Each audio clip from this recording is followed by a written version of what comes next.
Hello, everybody. Bear with me, I'm fighting a cold. It is a cold, COVID negative. My husband had it last week and decided to give it to me. Of course, it's not bad for me because it's not a man cold.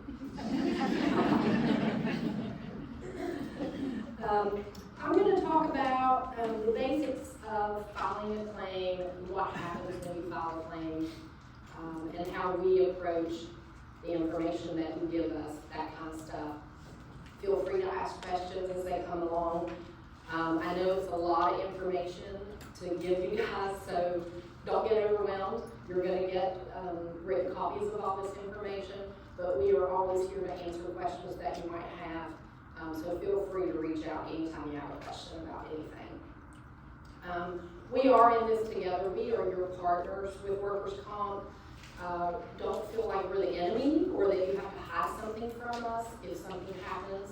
Even if there's concerns about the way that it happened, let us know. One of the main things that we use in our claim management practices is called the 360 model. That is something that we created and developed on our own. We have a claims team assigned to every policy and every agency. That includes your adjuster, your nurse case manager, your return to work specialist. We also have a panel of physicians available to us. We also have attorneys at our disposal. So we really give you a complete 360 coverage of your claim from all disciplines. We use a program called Encova Edge. It used to be called Street Connect. So if you're familiar with Street Connect, don't freak out. We just changed the name. That's the only thing that changed.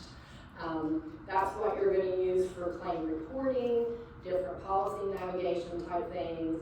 You can review claim documentation and activities. You can look at our notes if we documented that something happened or we talked to someone. That's in the file. You can look at that.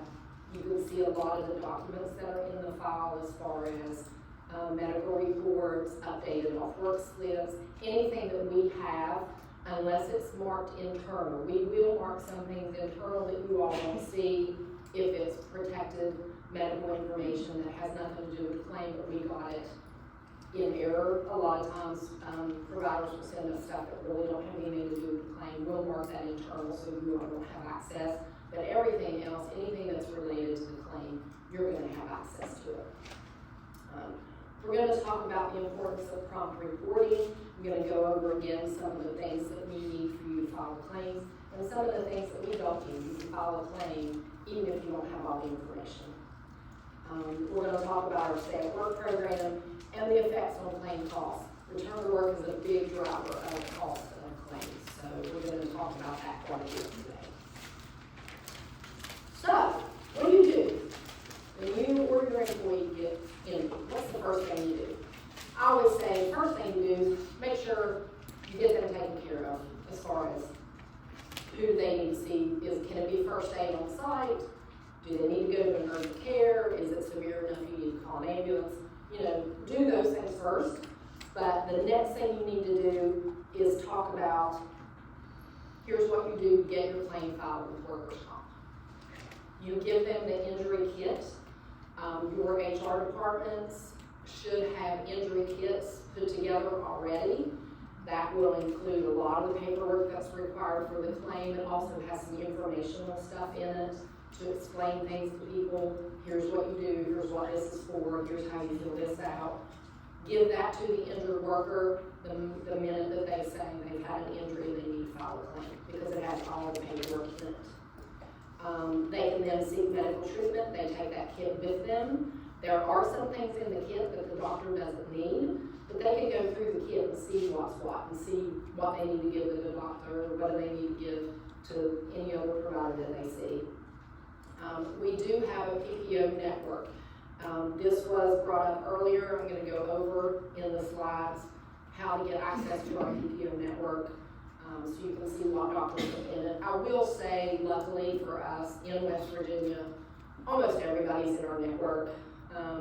All WVU providers, all CAMC providers, all Marshall Health providers. I know they're all changing names, but they're all in our network. So we're pretty lucky that we have quite a few providers to choose from. And you're going to file the claim through Encova Edge. Again, used to be called Street Connect, so those words were interchangeable. We just call it Encova Edge now. When to file? I know some agencies don't file every incident, and that's fine. If I tripped over a rug, my ankle's a little, bothering me a little bit, but I don't think I need to seek treatment, I'm fine. You can keep that internal. I'm sure you have your own documentation procedures as far as keeping incidents reported. You don't necessarily need to report it to us until, if you think it's severe enough, they're going to go to the doctor, or if they're going to be missing work. We need to know those right away.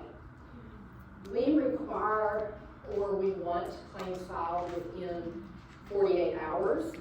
24 is preferable if you can do it. 48 hours at the latest, 5 days at the absolute latest. That's our requirement by law, is that you have them by 5 days. We do get them late. That's no big deal. The problem with the late reporting for us is that people forget circumstances and details. The longer time goes on. And if they've already sought treatment and you're not getting any of the records, we're not getting any bills, nobody knows about it, that tells me, number one, that the provider doesn't know it's workers' comp. They're probably billing their primary health insurance, and eventually that health insurance is probably going to start kicking those back and say, we're not paying for it because it should be workers' comp. And that creates an entire new nightmare for the injured worker, because they're going to then start getting bills. It's going to go to collections if they don't do anything about it. So late reporting can create a lot of problems as far as not getting the billing information correct, the provider not knowing that it's work related and what they're supposed to be doing as far as that goes. And also sometimes it can hurt the claimant as far as they don't realize. A lot of claimants aren't familiar with medical treatment and what they need to do to get the best care for themselves, honestly. When we're involved, we're very familiar with the doctors in a lot of local places, and we can kind of tell them, hey, you can pick whatever doctor you want, but this doctor is really good at this type of injury. So we can kind of help them a little bit. It's up to them who they see, but for me, personally, if I have an injury and I don't know what kind of doctor to see, I'd like for someone who knows to tell me, this is the doctor I would go see if it was me. So those are things that we can do as well. So it helps when you file those as quickly as possible for those reasons. Does anybody have any questions about that? Okay, how to file a claim. This is our Encova Edge Street Connect system.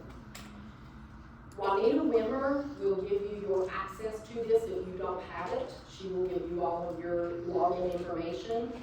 And I'll have her information on one of the slides as well. But if you need that information to get access to this system, it's Juanita Wimmer. So you will click the claim across the top toolbar, and then you're going to click File Claim. You're going to click Date of Entry. Now, what if it's carpal tunnel? That can happen over years. You don't know. I say put it the day that you were told that person has carpal tunnel and they're going to file a claim. So we can change that if we need to, because it will happen. Some people will call in and they'll say, I'm just going to use it today because it's carpal tunnel. Then we find out they were diagnosed 5 years ago, so we can change that date. So it's never set in stone. That will even happen for injuries. We'll have people say, well, he fell at work, he hurt his back. I think it happened on October 1st, and then we find out when we talk to the injured worker, it really happened on September 27th. He just didn't tell his boss until October 1st. So we can change the date, so don't get hung up on that. Give us as close as what you got, but we can change it if we need to. Choose the correct policy term. That is the dates that the injury happened in.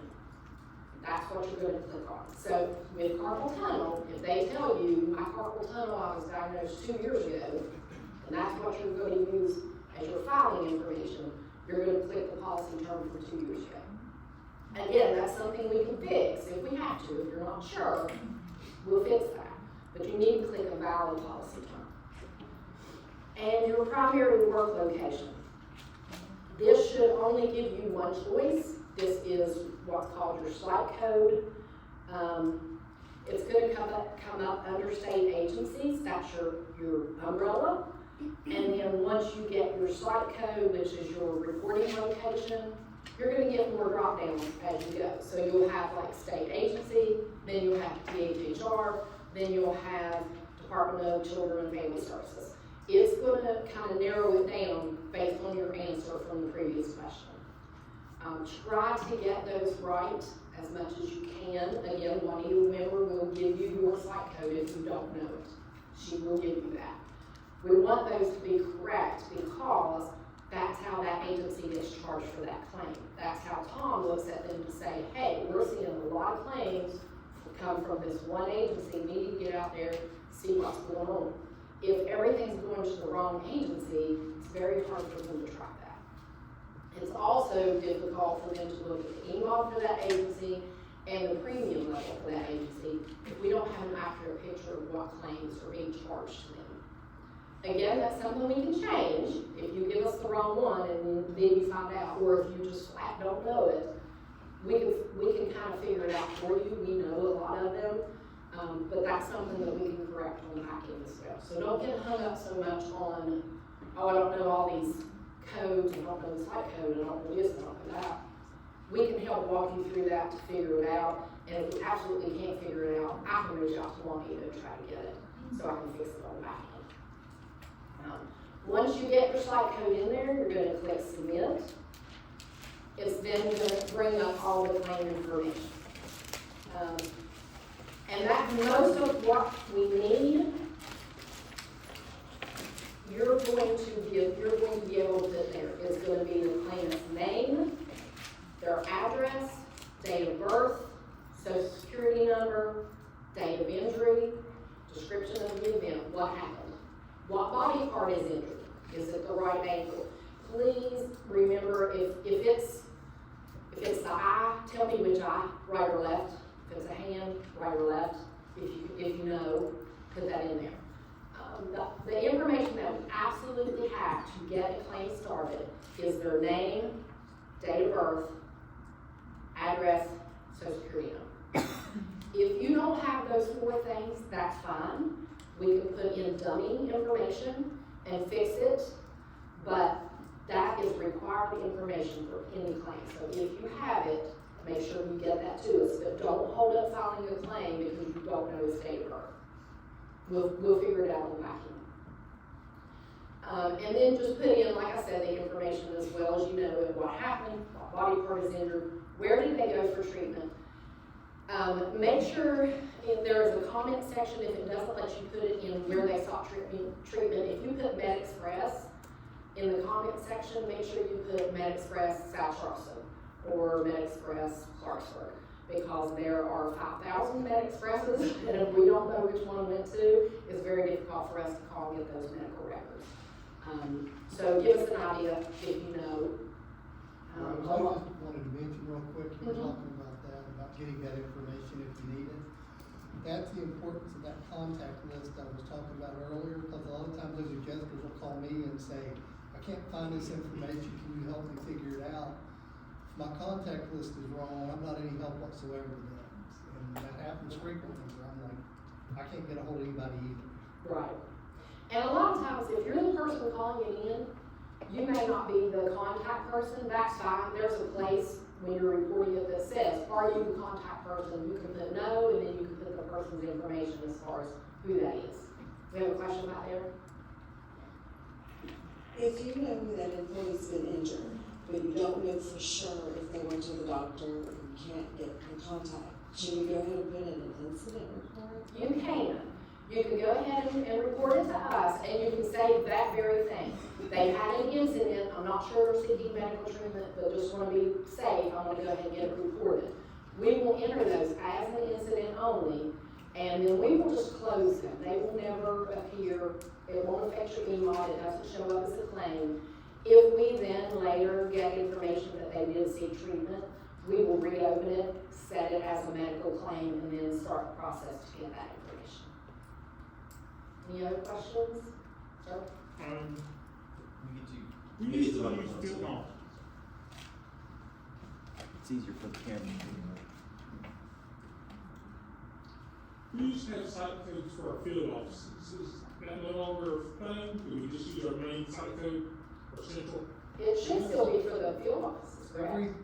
Every building should have a site code. Okay, so we're still putting that on the report. Yes. Okay, just want to make sure. And it should give you your site code as a choice, like when you pick the state agency and then let's say you put DHHR, it should then give you the site codes to pick from, just for your agency. It won't give you everybody else's, but it'll give you those, and that site code you're looking for that specific location should be on there. Any other questions? Ray? There's been a couple of times that I went on site and filled that out, and the injuries that were incurred by employee falling down the stairs or getting slammed by anything or whatever, and they got multiple injuries. That list doesn't let me do all of them. And that's fine. You can put in what you can get in there. In the comments, you can then add, he also entered his back, foot, neck, whatever. And then also, we'll make contacts when we get the claim, and we'll talk about that. We'll ask you, we'll ask the injured worker, what body parts were hurt, because also it happens not only just in that scenario where they've had multiple body parts, but if someone's in a car accident, initially they'll say, well, my neck hurts, that's all they talk about. Well, then 2 days later, their back's hurting, or elbow's hurting, so we can add as we need to, if you don't have it in the initial reporting.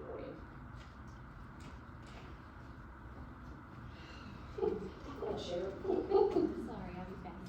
I just have a question about the date of injury and the date ranges for the term of the policy.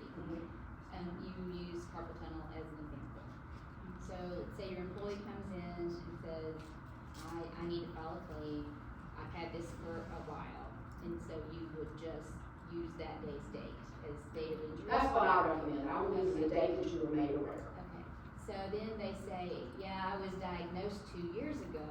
Would you, and can you, choose that older, policy term dates? I mean, It would have to correspond to the date. that's what I was thinking, so. So right now, you would be fine with the date that you were made aware of it and use the current policy period. And if we, throughout our investigation, see that we need to back that date up, we can also change the policy. So the period. date of injury does have to coincide with the Current policy period. term dates. That falls under, yeah. Anything else? Jason's throwing stuff? Good.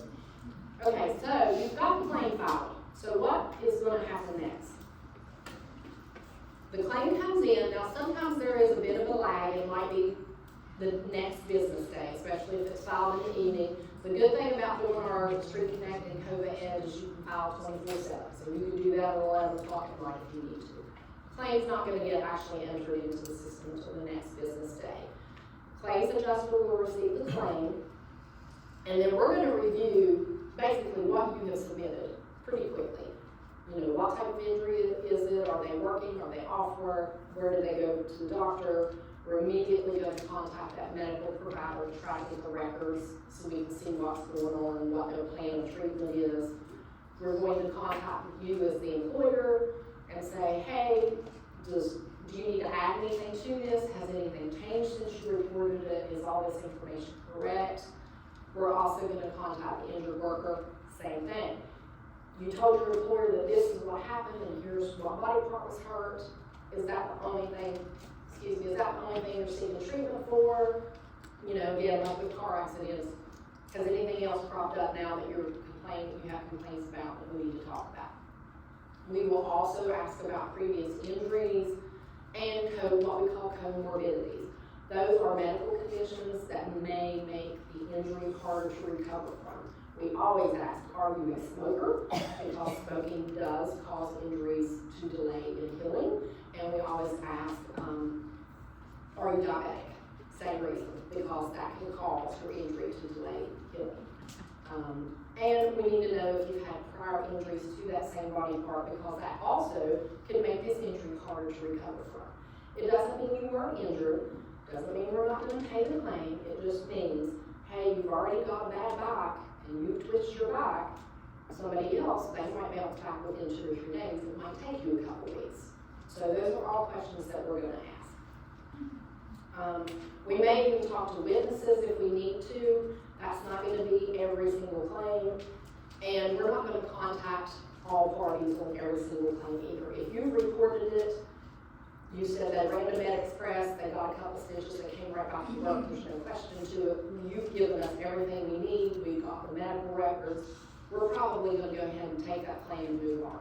We're not going to call the claimant unless there's a concern, or if they have questions, of course we'll follow up with them.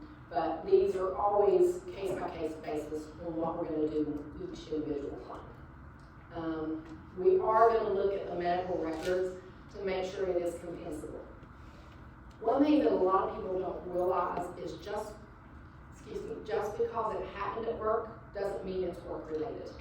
If you're sitting at your desk and you have a heart attack, that's probably not going to be covered. It happened at work, there's no doubt about that. But you're sitting at a desk, you've got previous cardiac issues, you've had treatment for that. There's nothing about your job that caused that event. So we're going to look at it. I'm not saying we're going to deny it right off the bat, but we're going to look at it, and that's probably one that's not going to be covered. Same thing if somebody is walking across the hall, there's nothing in the floor. This cord is not here, there's nothing there. I'm walking down the hall and I fall over. I trip over my own feet.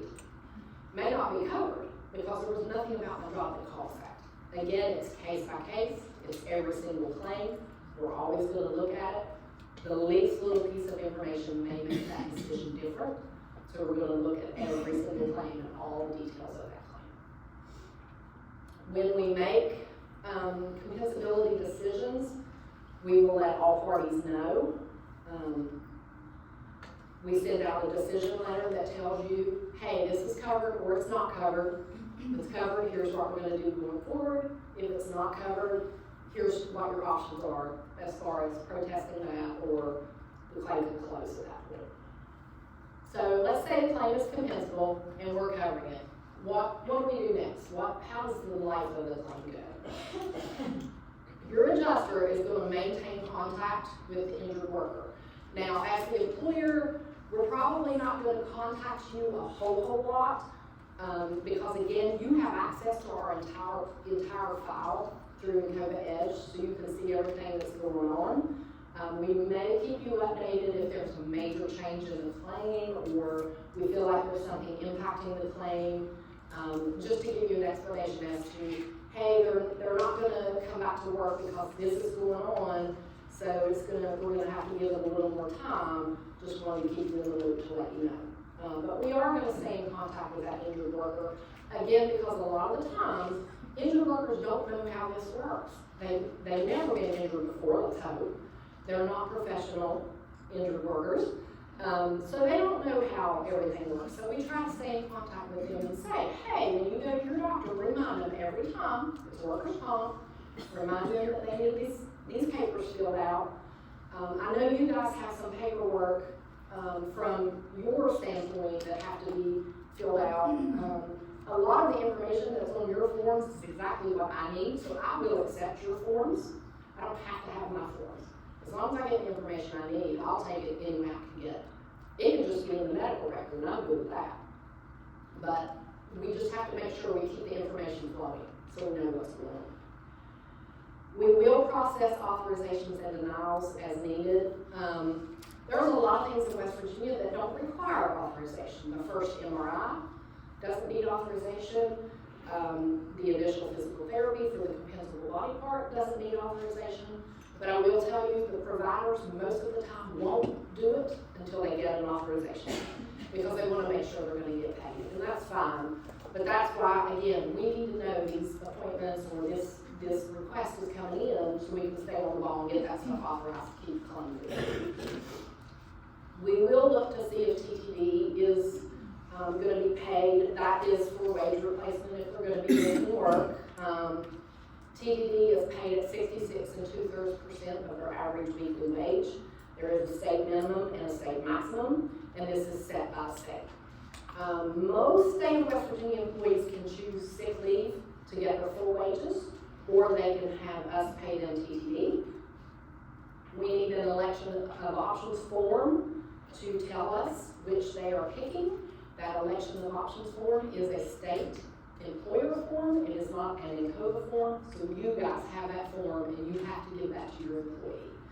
You get it from your HR department, and I recommend that it's included in your injury kit from the very beginning. Even if they're not off work, if they're not missing work, I would go ahead and give it to them, because as we all know, injuries can change. Initially, they could be like, no, I think I'll be okay, I'll be able to work, and then by the time they see the orthopedist is like, nope, that injury is getting a little bit worse because you're working, I'm gonna put you off work the next 2 weeks.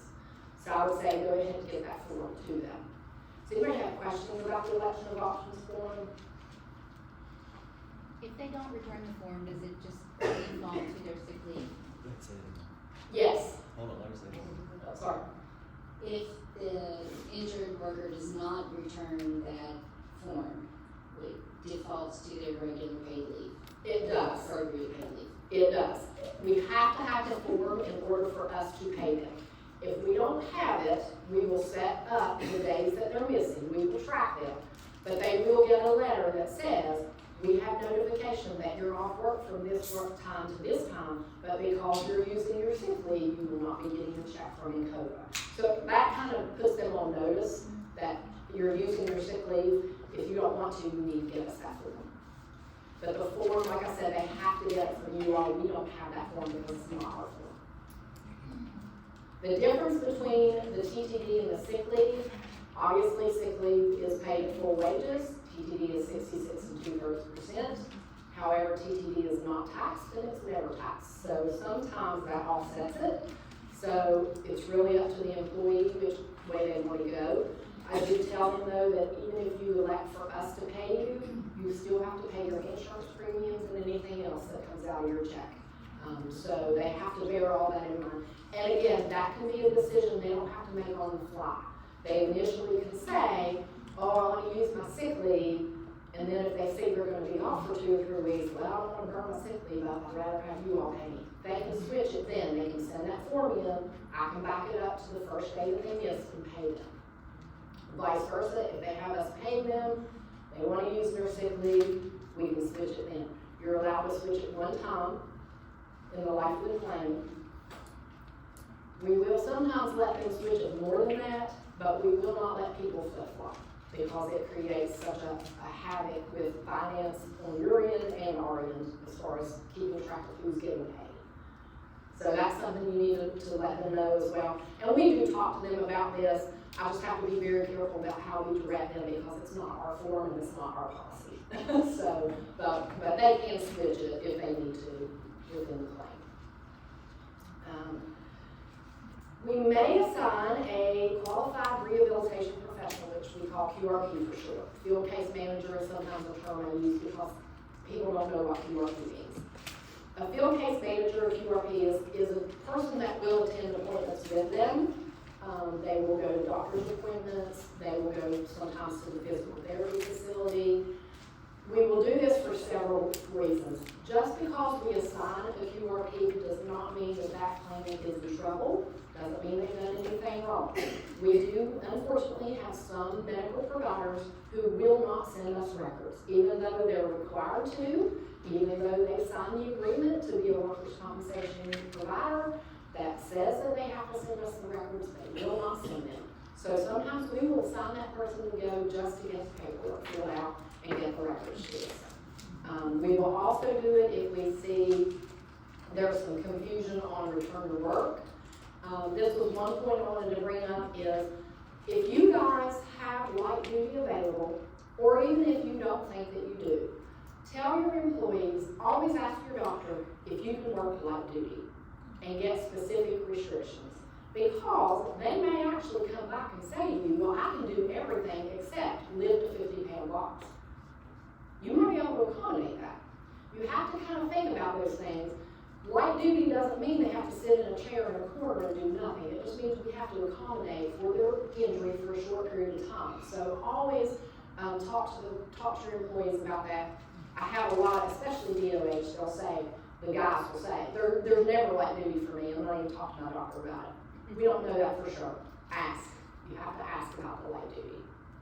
It's not always being able to be accommodated, and we get that, but we do ask. So we will assign those QRPs for that reason. We will also assign them, if we do have a claimant who's having difficulty making appointments, or they won't communicate very well, again, it just might be their personality, or they're just not the type of person that communicates well.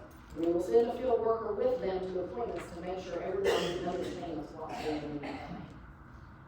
Any questions about that?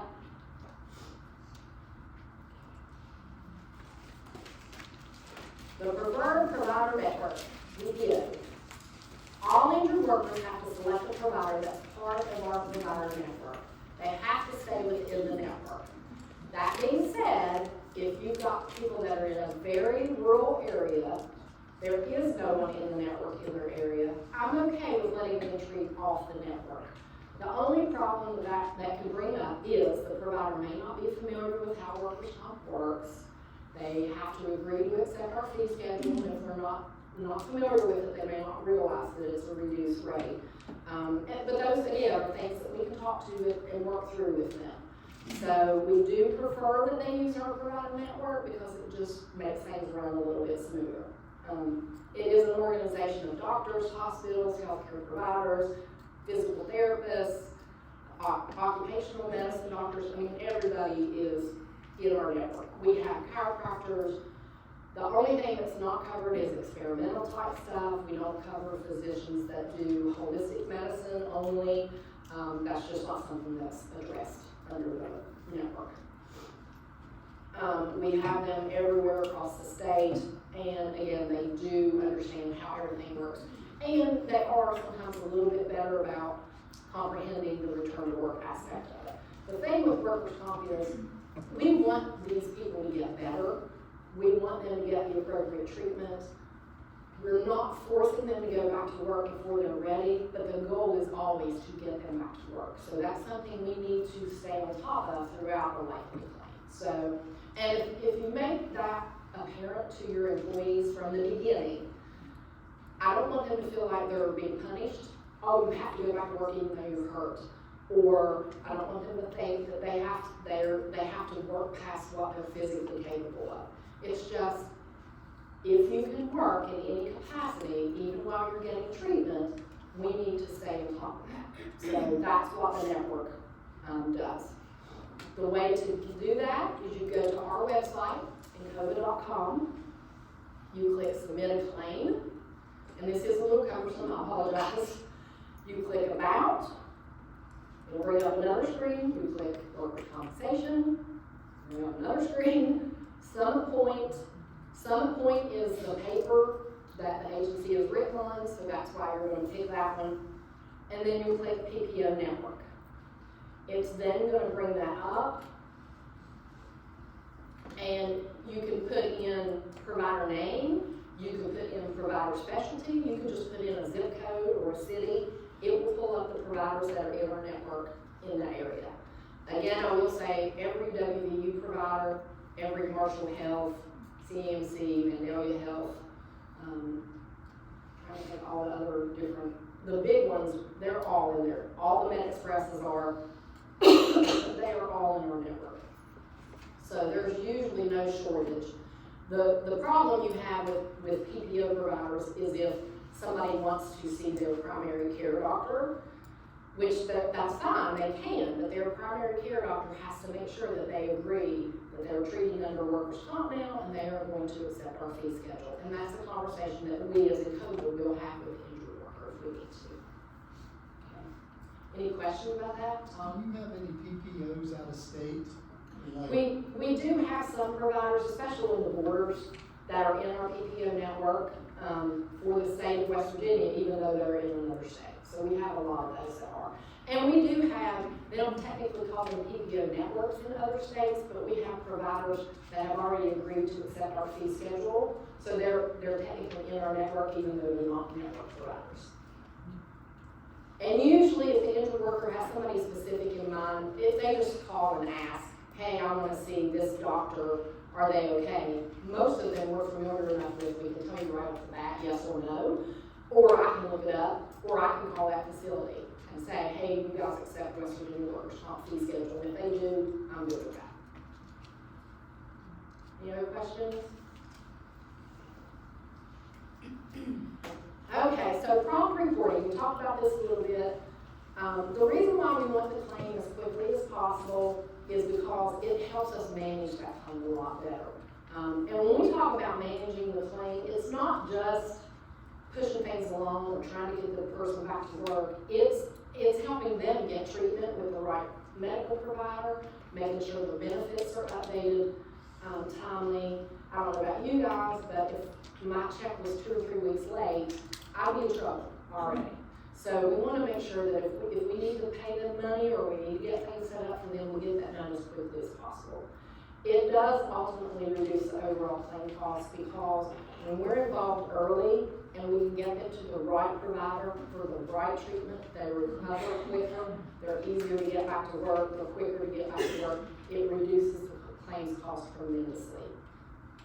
That actually also helps you guys on your policy pricing. I talked a little bit earlier about people that have improved their EMOD. That drops your premium level significantly. I mean, it's a huge help if we can reduce those costs to you guys. And it also decreases the potential problems associated with unmanaged claims. When you've got a claimant who's kind of floating out there by themselves and they don't know what they're doing, it can create a big headache for everybody. Number one, if they're seeing a doctor that's not in the network or doesn't agree to send anything to workers' comp, well, how are we supposed to even know what's going on, or what do we need to approve or not approve, or what are we paying for? So we want to stay involved enough that we can help those individuals get to the right people and understand how things work. Again, those claimants are truly injured. They truly want to get back to their life. They're not doing this on purpose to get out of work, most of them. But they don't know how it works. So it can get messed up really quick if they are out there on their own trying to do things and they don't really know how stuff works. So it helps us get involved early on so we can make sure we get them taken care of. We do see that with back injuries, the cost increases up to 35% more. And soft tissue sprains and strains will increase up to 13% more. Back injuries are some of the worst. Head injuries are another one. Because if they are not, if it's not reported quick, if we're not getting them to the right treatment, those injuries linger. And they tend to get worse before they get better. So we want to be involved as quick as we can to make sure we're getting them to the right people and getting them taken care of. So red flags. Now again, we want your claims reported as quick as you can get them to us, even if you've got suspicions. Timing of injury is suspicious. It's first thing Monday morning and you knew that over the weekend they were going for a motorcycle race. So there's some concerns about, is this really work related or is it not? If they know they're getting ready to get laid off, or if they've been written up recently, or their job is ending, accident not witnessed, their story keeps changing. If they have a delay in reporting injury, we've had cases where people will say, well, I hurt my back 4 months ago. They've been working full duty for 4 months and now all of a sudden their back hurts too bad they can't work. That's concerning. And if they hold off getting treatment, their diagnosis is inconsistent. Again, with back injuries, we'll see that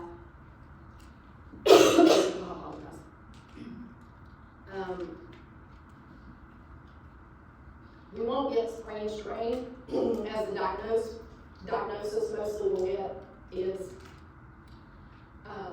degenerative disc disease. Doesn't mean they didn't hurt their back, but it tells me that there's more going on than just frequent change of physicians. They keep canceling canceling their appointments, putting them off, they refuse treatment. Again, red flags. Doesn't mean they didn't have an injury at work, doesn't mean it's not compensable, doesn't mean we're not gonna keep paying them, but that's something that gives me the heads up. I need to stay on top of them. We might put a field case worker on them to keep things moving. You know, we need to stay on top of this injured worker and make sure we just keep things moving. The return to work program, and you guys know this, staying at work is often determined more by attitude than injury. I have people who are severely in what I would consider a severe injury, and they keep working through it. I have others that have a hangnail and they're off work for 6 months. So it's, I mean, and you look at like these NFL players, they have a torn meniscus and they're out there on the field playing. Now they're getting paid $8 million a game, but they're able to do it. You've got somebody else that has a torn meniscus and they'll be off work 2 years. So it's a lot of it is attitude, and some of that has to do with being off work. Work is the easiest habit to break. So if you're injured and you sit at home for a week, the likelihood you're going to get up and run back to work next week is kind of low. We have to get people motivated, keep them involved, keep them invested in going back to work, because honestly that is a lot to do with their recovery. Also, when you're sitting at home doing nothing, you get depressed. You're not seeing your buddies from work, you're not talking to people, you're not social. I know a lot of us dealt with that during COVID, where we were sent home. When you're sitting alone, those 4 walls can kind of fold in on you pretty quick. So keeping these people working, even if it's in a modified position, is very important to help them recover and keep the cost of the claims down. If they're off 6 months, there's a 50% chance they won't return to work if they're off, or in the pre-injury position. If they're off work 12 months, there's a 90% chance. The goal of the return to work is get them back as quickly as possible. And like I said, we talked about the modified light duty. Even alternative work, if they can't do their regular job, maybe there's another position that they can fill or help out. I have a lot of drivers that will, rather than being drivers, they ride and train the new driver. So that's a good modified position. Keeps them productive, keeps them active, keeps them social, helps with the recovery, gets them back to work. We do want to make sure that the modified duties are progressive. So if you've got somebody that can't lift more than 5 pounds, by their next appointment in 2 weeks, we'd like to see that increase, even if it's they can lift 7 pounds, they can lift 10 pounds. We don't want it to stay at 5 pounds for 6 months. They're not getting any better at that point. So, and again, those are things that we kind of try to stay on top of. It's going to be offered as long as the work is available. It could be part-time, reduced hours, reduced days. We have programs in place that we can supplement some of those wages if we need to. We can possibly continue that until they get an MMI, which is maximum medical improvement, which means they become stable. There is not going to be really any further improvement. Or we get them back to full duty. Again, the wages might be reduced, and we can address that. In West Virginia, if they have been given a light duty release from their doctor, and you have light duty available to them, if they choose not to return, they don't have to, but they're not going to get paid. We can stop those benefits in West Virginia if they refuse to take that light duty position. All your other company policies remain applicable. Personnel talked about this earlier. Just because they're workers' comp doesn't make them exempt from any other rules, procedures, policies that you guys have in place. And if they need disciplinary action, you can take that action as long as you have it documented and can prove that it's not related to a work injury. Does that make sense? Do you have any questions about that? So if an employee refuses to come back to work, the only thing that we need to do is notify Encova that the employee refused because work was available?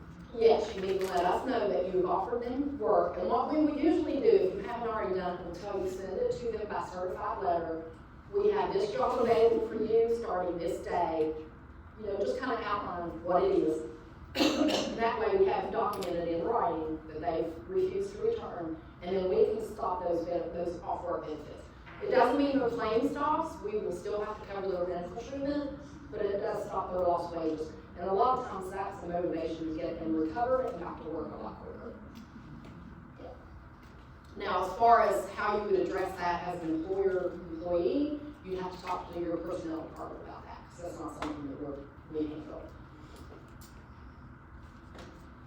And we recommend you kind of think outside the box, especially like, again, with DOH, they'll say, well, I don't have light duty, he's a heavy equipment operator. Well, I get that, but do you have some training manuals that he would need to complete anyway? Can he sit in a room and do that? Can he ride with somebody and be a trainer? You know, just kind of think outside the box. We also can help you come up with ideas if you've got, you know, you're kind of stumped.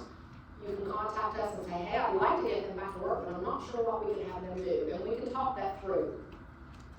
So those, you know, we'll work with you guys on that. It also, we have some guys that'll just like clean the shop. Because another employee would have to do that anyway. That's something they can do while they're on like modified duties, and it frees up the fully able employee to do other things rather than clean. And again, just reach out to us if you have questions about that. Once they're ready to get back to work, what do? So they can get the full duty release from their treating physician. They give it to you guys. You contact us, or they contact us. Somebody lets us know. If the full duty can't be given, can we get the light duty? We will work with you all to get them ready to come back to work. Like, let's say they go to the doctor today and they have a full duty release.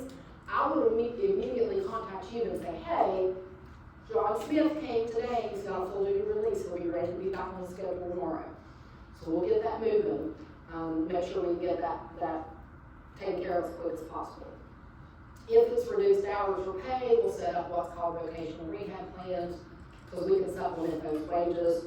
And then as far as the modified duty goes, it is limited by most employers to a certain amount of time.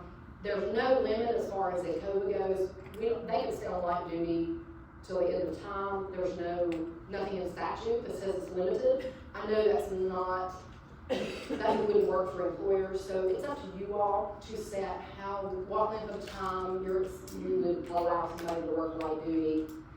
And you can always revisit it. You can say, okay, we'll let you work light duty 30 days, then we're gonna revisit it, see if we're gonna extend it another 30 days, or is this all we have? So don't feel like just because somebody came back to work light duty, you have to let them work that light duty forever.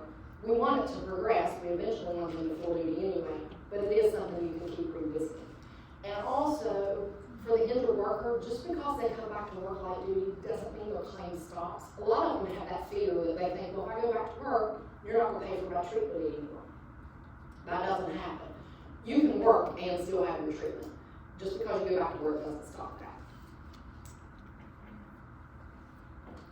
IMEs, an independent medical exam, IME, is an exam that we will set up for the injured worker when they're ready. We can have specific questions we will ask the doctor to address, but most of the time it is for maximum medical improvement. Again, that just means they're as stable, as good as they're going to get. So there's not any more treatment that's going to make a difference. We will find out if they have a permanent partial disability rating. That means they are partially disabled from that injury. It is not SSDI, does not mean they cannot work their full duty job. It just means that particular body part is not 100% and it's never going to be 100%. They can still work full duty. The examiner may, instead of that, say, well, he hasn't had any physical therapy, so I think if he had 6 weeks of physical therapy, he'd be a lot better. So we'll allow that physical therapy, then we'll go back to the doctor and say, he's had it, where are we now? Once that's done, we will close the claim, quote unquote. Closure means it's administratively closed for the time being. Injured workers have up to 5 years from their last significant treatment to request that claim be reopened. We will review that. Doesn't automatically mean it's going to be reopened, and it doesn't automatically mean we're going to deny it. It's just something that we're going to look at to see, is the current problem that you're having and the treatment that you need, is it really related to that injury from 5 years ago, or is this something new? After after 5 years, that claim is barred from reopening, that is set by law. So they can't reopen that claim for any reason. Settlement is different than a PPD. Claimants get this confused all the time. The PPD, permanent partial disability, is when you were sent to the doctor, you got examined, he said, here's your disability for that injury, we paid it out, claim closed. If we settle a claim, that means we, as Encova, have looked at the claim and said, we're expecting we're gonna pay this much money out, and we can say, I expect you're gonna get this much of a permanent partial disability. I'm gonna give you that money up front, but we've closed this claim forever, you can never reopen it. You don't even have the 5 years, it's done. We're closed. Any claim can be reviewed for settlement, but not every claim meets settlement criteria. There are some claims I will absolutely refuse to settle, even if the claimant wants to. And any variable can change a claim's value. So when claimants get injured, they'll say, well, my buddy got $50,000 to settle his claim, I want $50,000 too. Well, he had a back injury that he's never gonna be able to go to work from, and you stuck your toe. It's not worth $50,000. So those are things that we look at, but settlements and PPDs are two totally different things. And you can have your PPD rating, and then we can turn around and settle the claim. So you can have both in a claim, but the big difference is the PPD, they still have the option to reopen that claim within 5 years. Settlement, that option is taken away, it's closed. Any questions about that? We're good. All right, well, I think that's everything I had. I've got your Encova contact people here. I have a question. I'm sorry? I have a question. So, No. if you have an injured worker who has a work comp claim, but they receive a bill in the mail, what should they do with that bill? Throw it away? Sure. I would recommend, first, they call the number on the bill and say, hey, you sent me this bill, this was workers' comp. Do you have our workers' comp info? That usually will fix it right there, because the fact that they sent them a bill tells me that provider did not realize it was workers' comp. And it could be the billing people for that provider. It's not that your doctor didn't know and his office didn't know, but whoever does his billing didn't know. So call that number first. If you can't get anywhere, turn around and call us. Send us a copy of that bill. We can't do anything with the statement you get, that's not truly a bill. But our medical billing department people can then call that number and say, hey, you need to send us a HICVA so we can get this paid. And we'll work with you to get that taken care of. Don't wait until it goes to collections and then call. The first time you got a bill, that tells you something's wrong, right there. Anything else besides Jason?